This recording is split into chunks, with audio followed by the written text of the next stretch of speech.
नमस्कार, बीजे न्यूज हरियाणा पर आपका स्वागत है। हम लेकर के आए हैं इलेक्शन की कुछ ब्रेकिंग न्यूज।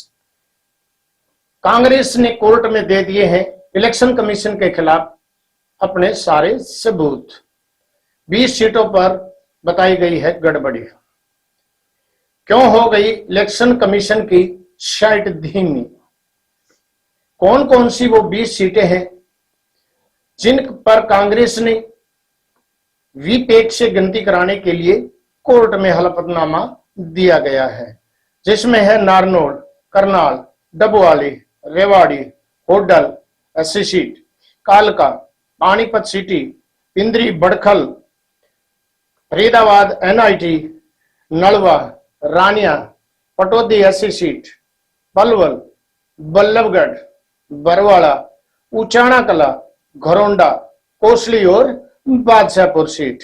कांग्रेस का कहना है इन सभी सीटों पर वीपैट की गिनती कराई जानी चाहिए ताकि दूध का दूध और पानी का पानी सभी के सामने आ सके।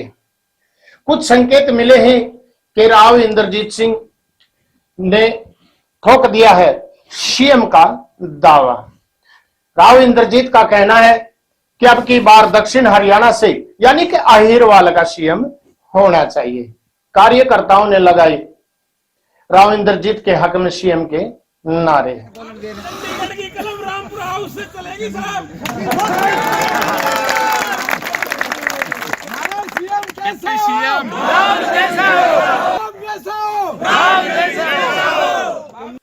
बीजेपी कोर कमेटी ने राव नरवीर को डिप्टी सीएम बनाने का दिया ऑफर और हरियाणा में इलेक्शन कमीशन को लेकर के जन जन में यही चर्चा हो रही है।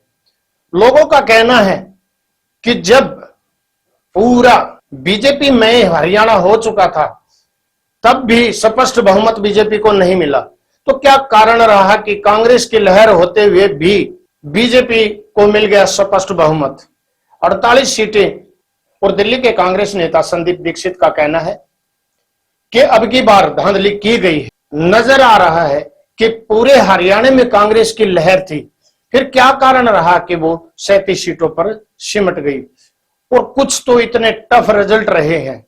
उनका कहना है कि जब बैलेट पेपर की गिनती हो रही थी तब तो कांग्रेस 74 सीटों पर थी और ऐसा लग रहा था कि बीजेपी अब की बार डबल अंक में भी नहीं पहुंच पाएगी।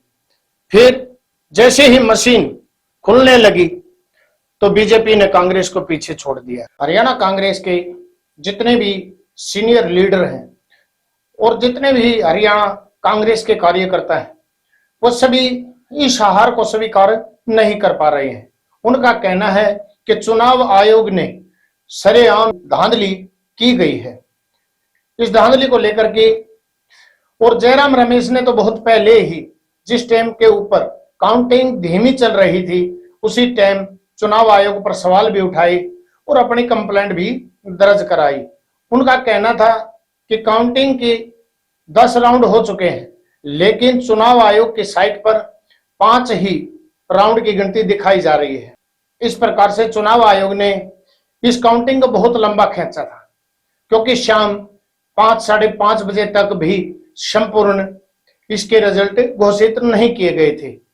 और कुछ लोगों का कहना है कि चुनाव आयोग ने पहले तो 61 पॉइंट के समथिंग वोट प्रतिशत बताया था लेकिन बाद में इसको 67% कर दिया गया है। और लोगों का कहना है कि इस प्रकार से करीब 13 साढ़े 13 लाख वोटों को बता दिया गया। हरियाणा कांग्रेस का कहना है कि चुनाव आयोग ने इसमें पूरी धांधली की गई है।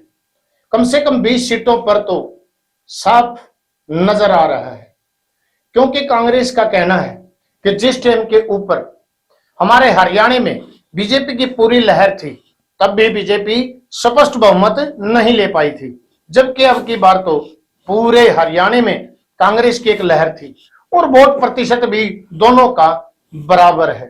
तो फिर इस सीटों में इतना फर्क कैसे आ गया?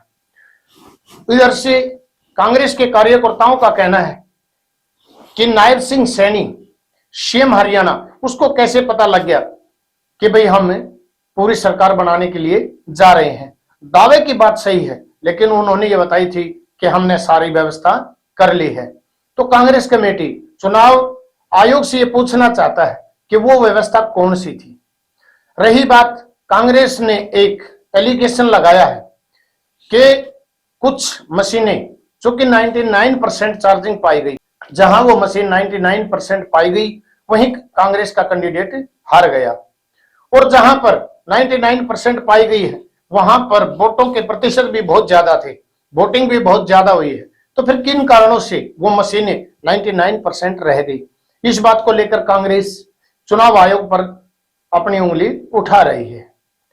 इधर से राहुल गांधी और कांग्रेस के वरिष्ठ नेता जैसे कि संदीप दीक्षित, पवन खेड़ा, उन सभी का यही कहना है कि हमने कोर्ट से आग्रह भी किया है और चुनाव आयोग से भी कह रहे हैं कि कम से कम भी जो 30 सीटें हैं इन पर चुनाव दोबारा कराया जाए, ताकि दूध का दूध और पानी का पानी हो जाएगा। तो इन सारी बातों को मद्देनजर रखते हुए अब देखना यह होगा कि इसके बारे में क्या फैसला आता है। और राहुल गांधी ने तो कहा है कि जो 20 सीटें हैं जहां मशीनें 99% पाई गई हैं वहां पर वीवीपैट से गिनती कराई जानी चाहिए। क्या चुनाव आयोग इस बात को स्वीकार करेगा? ये समय के गर्म में बातें हैं।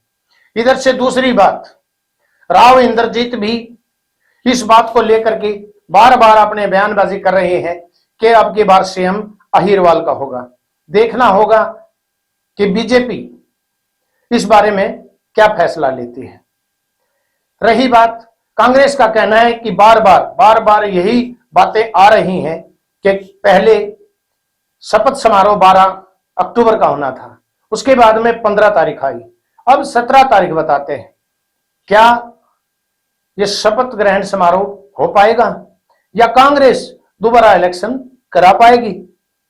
ये सारे सवाल जानने के लिए आप हमारे चैनल बीजीएन न्यूज हरियाणा से जुड़े रहें।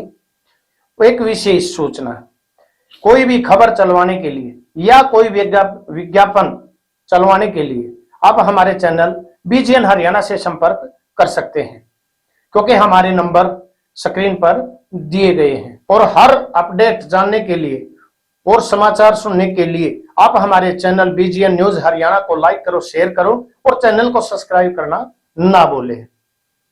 नमस्कार।